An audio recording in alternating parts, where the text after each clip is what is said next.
MC کی meeting تھی, اس میں یہ بتایا گیا کہ بلوچستان گورنمنٹ کو کمانڈر صاحب ایک ایگزیبیشن میچ کروانا چاہ رہے ہیں وہاں.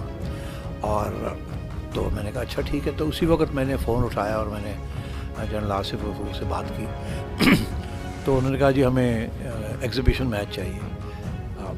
تو اس پہ میں نے ان سے یہ کہا کہ دیکھیے ابھی تو وہاں اسٹیڈیم کا حال کیا ہے وہ آپ کو پتہ ہی ہے وغیرہ وغیرہ, مگر اگر آپ وہ سب چیزیں تیار کر لیتے ہیں تو ایگزیبیشن میچ تو ہم بالکل کروا دیں گے. مگر ہم اگر آپ کی اجازت ہو تو ہم یہ بھی سوچ سکتے ہیں کہ ہم کوئی PSL کے ایک آدھ میچ وہاں کروا دیں. تو وہ تو کہنے لگے جی اس سے بہتر کیا ہو سکتا ہے کہ اگر آپ یہ ایسے ہو جائے گی نہیں. مگر اس کے لیے PSL میں اور ایگزیبیشن میچ میں بڑا فرق ہے, کنڈیشنز کی ریکوائرمنٹ بڑی فرق ہے. ایک انٹرنیشنل لیول ہے, ایک ڈومیسٹک لیول ہے. تو وہ پھر ان سے جب بات ہوئی تو جب انٹرنیشنل لیول کی پریپریشنز کی تیاری کی بات ہوئی, both in terms of the situation their on the ground and also in terms of the facilities, تو پھر یہ فیصلہ ہوا کہ شاید اس سال اٹ ول بی پریمیچور اور آپ ایگزیبیشن میچ ہی کرا دیں اور PTV کو کہیں کہ وہ براڈ کاسٹ کر دیں اس کو. سو دین آئی تھنک یہ mutual agreement between the southern command, the Balochistan government and PCB کہ we'll do the exhibition match with 2 teams and check out the situation.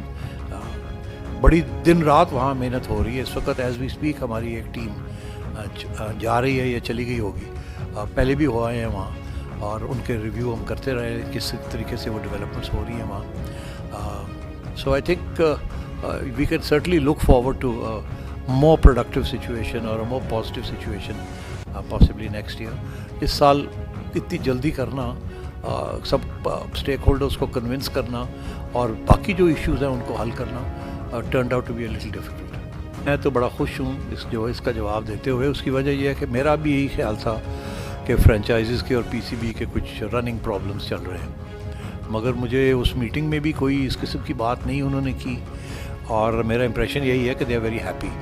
And پھر جب میں نے ڈیٹیل میں گیا بیک ہوم دفتر میں تو پتہ چلا why they are so happy.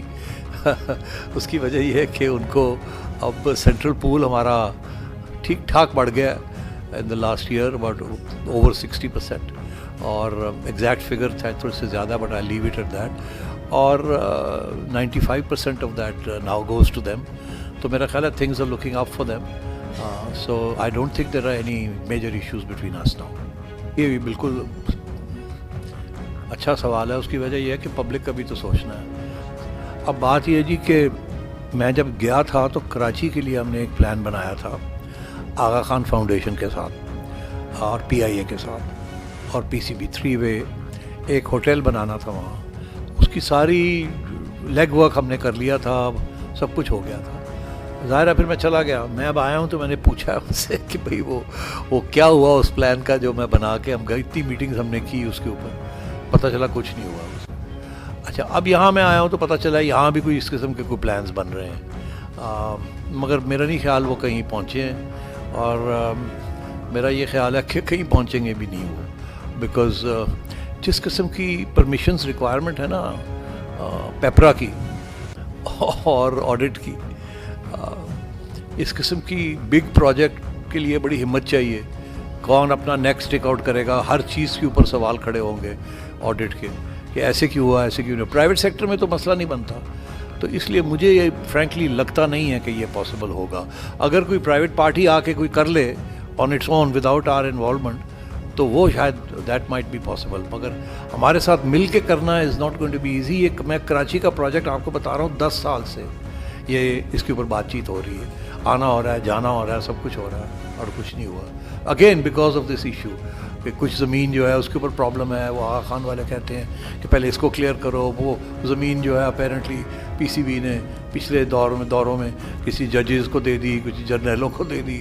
اب اس قسم کے ایشوز چل رہے ہیں. تو ہر جگہ پہ ایسے ہی ایشوز ہوتے ہیں زمین کے بارے میں. فار ایگزامپل میں آپ کو بتاؤں, یہ جو لیز ہماری زمین ہے وہ بھی ہم نے لیز کی ہوئی ہے پنجاب حکومت سے, تو وہ بھی جب لیز رینیول کے لیے آئے گی تو وہ ٹائٹ کریں گے ہمیں. تو یہ اس لیے آئی تھنک پرائیویٹ پارٹیز تھوڑا سا ذرا خیال رکھتی ہیں. ہم نہیں, میرا خیال ہے ایسی بات نہیں ہے. دیکھیے 2014 سے لے کے 2018 سے 4 سال تھے, تو 4 سال میں جو کچھ ہو سکتا تھا ہم نے کیا. اب اگلی رژیم جو آئی ان کے پاس بھی 4 سال تھے, 2018 سے لے کے 2022-23 تک تو ان کو بھی ٹھیک ٹھاک ٹائم مل گیا.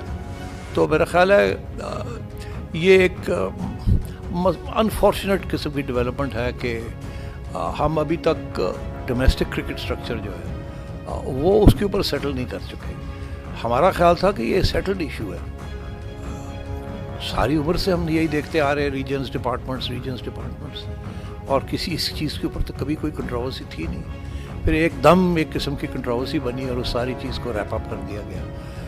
چلو آپ نے ریپ اپ کیا تو اس کی جگہ پہ کوئی اچھا سا سسٹم تو لاتے. آپ نے پلاننگ کے بغیر ہی ایک چیز, ایک چلتے ہوئے سسٹم کو آپ نے ریپ اپ کر دیا, اور اس کے بعد جو سسٹم لے کے آیا وہ چلا ہی نہیں آپ سے. تو میں سمجھتا ہوں کہ اس قسم کی غلطیاں ہو جاتی ہیں, مگر اب اس کو کیسے روکا جائے, تو روکا نہیں جا سکتا. اس کی ہر بندہ جو اسلام آباد میں بیٹھا ہوا ہے ان کی بھی ویژن ہوتی ہے اور ان کا حق بھی ہوتا ہے if they are elected. تو یہ میرا خیال صرف ہمارا مسئلہ نہیں ہے, یہ اور بھی وہ ڈیولپنگ کنٹریز جہاں بورڈز جو ہیں وہ پرائیویٹ سیکٹر میں نہیں ہیں, وہ سیمی پبلک سیکٹر میں ہیں, اور وہاں کے جو قانون ہیں ان کو گورن کرتے ہیں, اور وہاں کے جو پرائم منسٹرز ہیں یا پریزیڈنٹس ہیں وہ ان کے پیٹرنز ہیں. اس قسم کے 3-4 ایسے ممالک ہیں جہاں پرائیویٹ سیکٹر میں یہ نہیں ہے. اگر تو یہ پرائیویٹ سیکٹر کا کلب ہوتا جیسے BCCI ہے یا باقی انگلینڈ کرکٹ بورڈ ہے یا ساؤتھ افریقہ والے ہیں یا آسٹریلیا ہے, تو پھر شاید یہ ایشوز نہ ہوتے. مگر کیونکہ